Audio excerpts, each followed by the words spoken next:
Hi folks, if you're a returning subscriber, welcome back, and if you're new to the channel, my name's Lindsay and I make fly tying and fly fishing videos. Hi guys, and welcome back to another fly fishing video. So I'm joined today with my ever suffering friend Ian. He's overwintered quite well, but he could really do with a haircut. So Ian, we're on Farmoor Reservoir once more. It's getting to be a bit of a usual haunt for us to shake out the kit early season. Though it was really cold this morning, -2 when we got in the car. It's starting to warm up a little bit now that the sun's come out. What are you going to attack these fish with today, Ian? Oh, hi there. It's nice to be back. It seems a long winter season before we've come out fishing again. Farmoor, not exactly my favourite reservoir, but it always has good fish in it. I'm going to start off today. I've got my new Orvis rod. I'm going to fish with a DI5, which is a Rio line, and I'm going to have a blob, which is sort of a pink with a little bit of red in the actual tie-in. And I've also got, about 1 metre down the line, I've got a little tiny cormorant, which hopefully will attract the fish. I'm expecting to fish out the front of the boat, but however, if it turns out to be too cold, I will start fishing out the back and almost trawling, but it kind of works. You won't be trawling. We're not trawling today, we're practising for the spring, Ian. Oh, now, right, okay. My estimation of Ian's setup is, I think he's going to be a wee bit high in the water. It's been really cold at night. It's quite cold now still. I'm going to start with the booby basher. I'm going to fish a single fly. Now the reason for fishing a single fly is I can get it to depth much quicker than Ian will be able to get his team together. But you never know. I've been told there's 2 bands of fish. There's a band sitting between 8 and 10 feet, and it might well be that Ian will get to that band and be in that zone a lot longer than I will. But the better fish, I'm told, are much deeper, and hopefully I'll be going for quality over quantity, but I'll soon change if Ian starts catching. Right Ian, let's get ourselves squared up and we'll get out there and catch some fish. Yep, may the best man win today.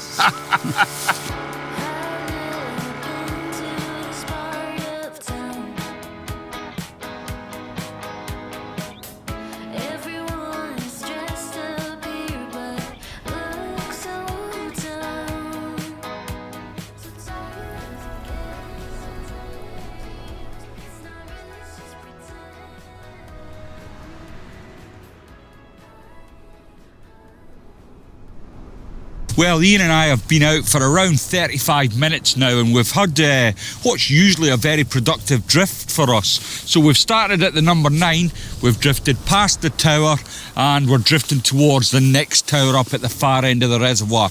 But neither Ian or myself have had a take. So what could the reasons be?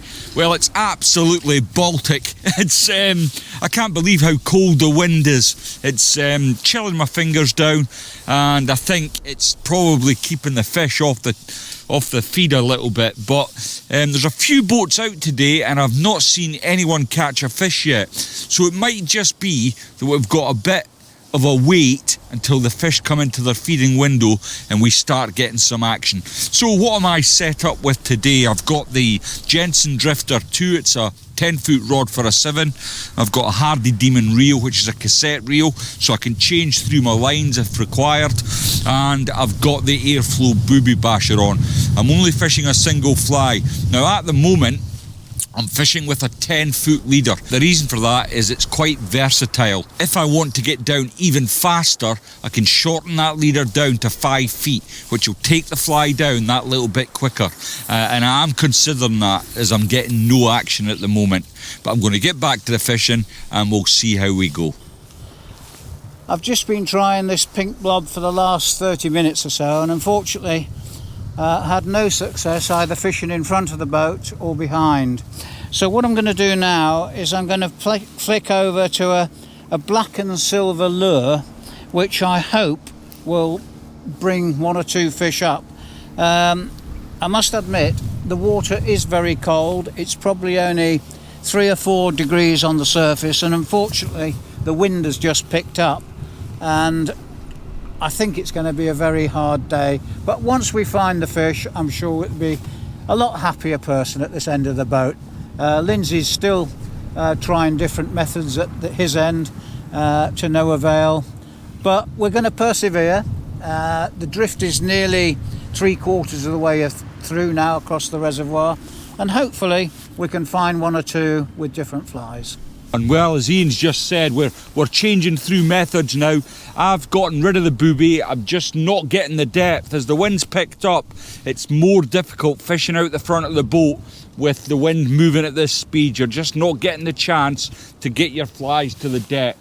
So what we're going to do, I think, I've now changed to a mini snake, and I'm counting it down around 40 seconds and then I'm retrieving. But even 40 seconds with a booby basher, it doesn't seem to be getting down deep enough. So we're coming up to the second tower as we started our drift earlier on, and I think what we'll do is we'll drift past that to the wall, and then when we go back and start again, it might be a case that we're going to have to do a bit of back drifting to see if we can get into some sport. How am I fishing at the moment? Well, I'm casting out the line as best I can. Now, with the booby basher, you do have to adjust the length of the line. And as I've been casting, I realised that I'm going to have to take probably between 5 and 10 feet off the front of the booby basher so that I can get the best out of the line.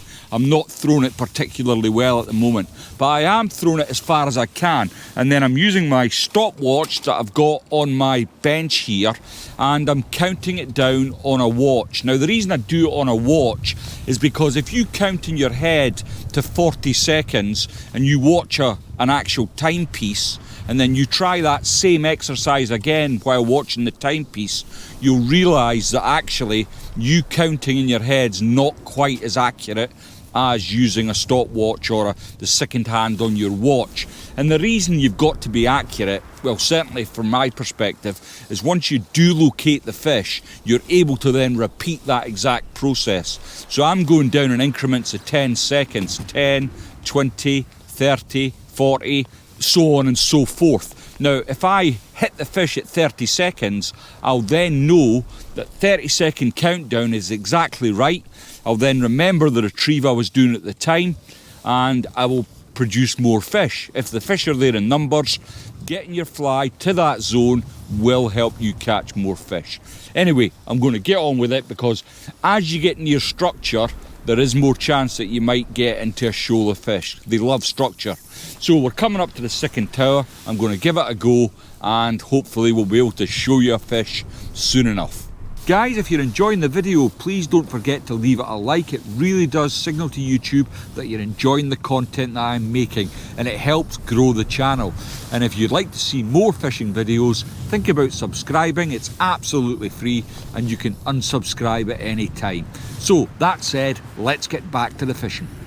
Well, we've been fishing for just over an hour and a half now, and I can't feel my feet anymore and my fingers are numbing up, but we have had a couple of fish to the boat, which has encouraged us. So we're going to persevere with fishing out the front for the moment, because we are getting, well, we've had a couple, but it's not been super. We've been watching guys that are back drifting on Farmoor, which is a really popular tactic here, and they've been getting the odd fish here and there. But it's by no means a fish bonanza. Ian's just changed to a faster sinking line. He's gone to a single fly on a shorter leader in order to get his fly down to depth quicker. So we're going to try this drift. We've just drifted from the tower, and we're going to drift out towards the corner of the reservoir. When them gusts come, it's not pleasant. But I'm getting colder while I'm chatting. I'm going to get back to the fishing and hopefully get a few more to the boat. Well, we've been fishing now for about 3 hours, and we've only got 2 fish in the boat. Ian's fishing with his brand new Orvis Clearwater, and I think he's considering sending it back because it's just not working. It's a faulty rod. What do you say, Ian? Yeah, you could be right, unfortunately. No, it's I'm not sure if I'll get a refund on that basis. It's absolutely Baltic. I didn't think it would be this cold, Ian. Were you expecting it to be this bad? Well, I thought it was going to be a bit warmer than this. Well, I think what would have made the difference, even though the water temperature is really cold, I was expecting a little bit of sunshine to come through, but it's now clouded over. And you really feel the cold. you really, when the sun goes, you really feel that cold, Yeah. don't you? And the wind's picked up a bit as well, so it's becoming increasingly difficult to get our flies down to depth, and we've persevered with fishing out the front of the boat, but I really am nearly at the breaking point where I'm going to get the drogue in and we're going to fish out the back. The yachts have been a pain in the arse, I've got to be honest. Where we had our 2 fish earlier, the boats are up and down there now, the yachts, and it's almost impossible to get in there and get a drift in without being cut up. I've nearly lost flies. The sailboats have got that close, but that's what happens if you come fishing on a Sunday. You know, you're going to get the other leisure users using the water. So I think, what do you think, Ian? What do you think the plan should be next? Well, I think we've about done all we can on this drift. Go back up to the start, maybe have a cup of hot soup before the next trip. It might be break the flask out time, definitely. Yeah, a bit of warm fluid in the old body. Yeah. And then try a bit of back drifting. Yeah, I forgot my thermal wellies, so I'm in my trainers here and my feet are absolute blocks of ice. Mine are fine. Well, I'm glad you're fine, but I've had 2 fish to warm me up. Right, let's get the boat in and we'll get back up.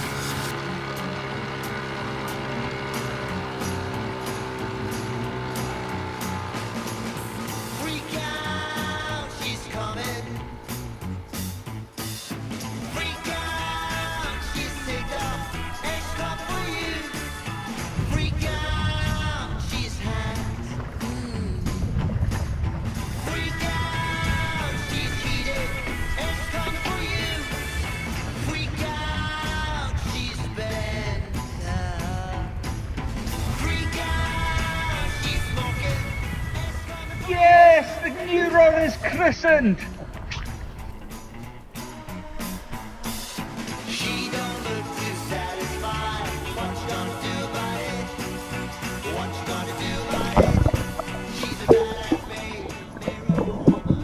babe. Well, Ian and I have finally broken and we've joined the rest of the fleet who are back drifting from the boat jetty out towards the fire tower. There was a few boats started off like ourselves fishing out the front, and I thought it was going to be okay because I had a couple of fish within the first hour fishing from the front of the boat. But then it got colder, believe it or not. I thought it might warm up as the day went on, but it got even colder. So we're well into the afternoon now. We just started back scuttling. I don't really enjoy it, but needs must. Now, Ian got a fish almost straight away, and I thought, well, that's the answer. You know, we need to get our flies really deep, and the only way of getting them to the depth the fish are at really is to back scuttle, and that's what we're doing. Just joining everyone else that's doing it. I don't know, will we stay out much longer? Probably another couple of hours at best before my feet fall off and we call it a day. But it's been good fun. It's great to get back on the boats again. Primarily I wanted to shake my kit out today, try some new flies that I've tied over the winter months and see if they work. But because we've not been over vast amounts of fish, it's been very difficult to get a gauge for their effectiveness, so I may have to have another day just to see if it works. But it's fitting it in. I'm really busy. I've got a full-time job, so it's hard to get away. Now, Ian's over the moon. His brand new rod is working. It will no longer be being returned to Orvis. He's had a fish on it. That's kind of perked him up a bit. So he's staying overnight and hopefully coming out again tomorrow, but I think he's a braver man than me. I think the gusts are getting up to 26, 27 tomorrow, and that will not be comfortable fishing here at Farmoor. But, and that's if they let the boats out at all. But I'm going to get back, we're going to have another couple of hours fishing, and we'll see if we can't produce some more fish.